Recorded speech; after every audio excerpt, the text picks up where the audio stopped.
Yellow one-sleeve jumpsuit, cream-soled, white boots aside. I love Max Webster.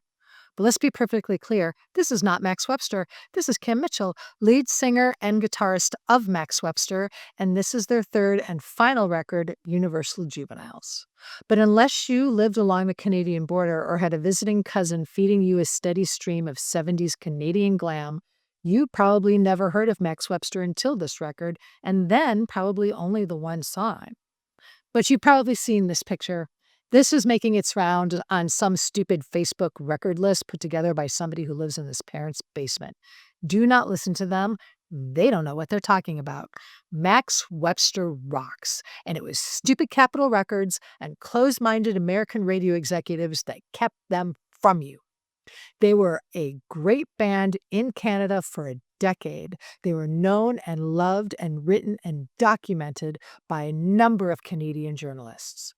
Not this one, but other Canadian journalists. So I'm going to stay in my lane and unpack only one shiny, proggy, glittery package that is Universal Juveniles. The record came out in 1980. The year before, Max Webster had a minor overseas hit called Paradise Skies off their record A Million Vacations, and they had been touring the UK to support it, usually opening up for good friends and fellow Canadians Rush, though they did have a couple shows that they had headlined all on their own. They were building a nice non-Canadian following and hoping to build on that with Universal Juveniles when the record company said that they didn't want to finance another tour. Exhausted from doing over 200 shows a year and continuously playing bridesmaid to Rush's Bride, a frustrated Max Webster pulled the plug right after this record came out. But who knows what could have been? The late 1970s saw a boon of Canadian artists finally getting their U.S. due. Rush followed up 2112 with Hemispheres, and boys around the country checked out Anthem from their local libraries. Triumph put out Just a Game, and even though Hold On is the hit, Lay It on the Line is the jam. April Wine's 1979 release had a cover of King Crimson's 21st Century Schizoid Man, but more importantly, it had I Like to Rock, the video of which had late singer Miles Francis Goodwin wearing a t-shirt that is close to my heart. Max Webster's Universal Juveniles should have been just as important, and not only for the one song. Kim Mitchell played guitar and sang. Gary McCracken was on drums, Dave Myles played bass, and Terry Wilkinson was on keyboards. He just died in February of 2026. The unofficial fifth member of Max Webster was Pi Dubois. He and Kim were childhood friends, and he wrote the lyrics to most of Max Webster's songs. He also helped Rush write Tom Sawyer and a handful of their songs for 1993's counterparts. Pi and Kim had a falling out somewhere in the mid-90s, and they haven't written together since, but both of them were admitted to the Canadian Songwriters Hall of Fame in 2021. If you're looking for a conventional rock record, this isn't it. Pi Dubois was a poet, but he wasn't a poet like Jim Morrison was a poet. He was more a poet like E. Cummings is a poet. So he doesn't always tell you stories, but he'll tell you what he thinks and what he feels or what he sees, but then you have to decipher that. So, for example, in a world of giants, candy stores, you got the morning look, and the sleep is coming, and you can't tell where do you come from. That's it. And it isn't moaned out against a pounding bass line and dark, eerie keyboards, but it's sung out after a fast guitar riff intro.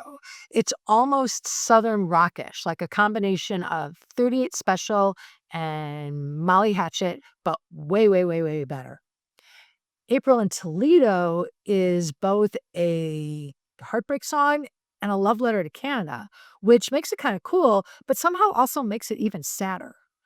And the record ends with two of my favorite songs, What Do You Do with the Urge, which has always struck me as a little Roxy Music-ish, but like fun Brian Eno Roxy music. And then the other one, Cry Out Your Life, is sort of Todd Rundgren-ish. And I'm trying to draw comparisons here so you can kind of understand what I'm saying, but I'm falling super short because Max Webster sounds like nothing you've ever heard, but everything you already know. And I don't know how else to describe it. The jewel in the crown is Battlescar. I was 13 when I first heard this on the radio, and I just stopped. Is this Rush? That's Geddy Lee, but not the other guy. And this doesn't sound like a Rush song. But the sound just filled my room. There were guitars and a throbbing bass, and it got louder and louder. And then the drums started, and then Kim starts to sing the first verse, but then Geddy Lee comes out of nowhere and joins in the chorus, and it just gets bigger and bigger and bigger. Because when they recorded it, both bands set up and played at the same time. So that means Geddy Lee and Dave Myles are both on bass, and Gary McCracken and Neil Peart are both on drums, and Kim Mitchell and the other guy are both on guitars. It is amazing. This is a desert island song. If I was ever stuck on a desert island, this one is coming with me. U.S. radio said it wasn't Rush, but they got most of the credit anyway. And if Capitol Records could walk and chew gum, then maybe we would have heard more from Max Webster. But for 5 minutes and 48 seconds, everything was right with the world. The t-shirt that the lead singer for April Wine was wearing in the I Like to Rock video, it's from The Loop, the radio station where I first heard Max Webster. And for that, I am eternally grateful. You should be able to find this record, but depending on where you live, it may or may not be in the cheaps. Discogs definitely has it. I have a link for it up on the website, bandsofthelost.com, along with other strangeness. If you'd like to hear about records you may or may not have heard back in the day, feel free to follow us at Bands of the Lost YouTube channel or check us out at bandsofthelost.com.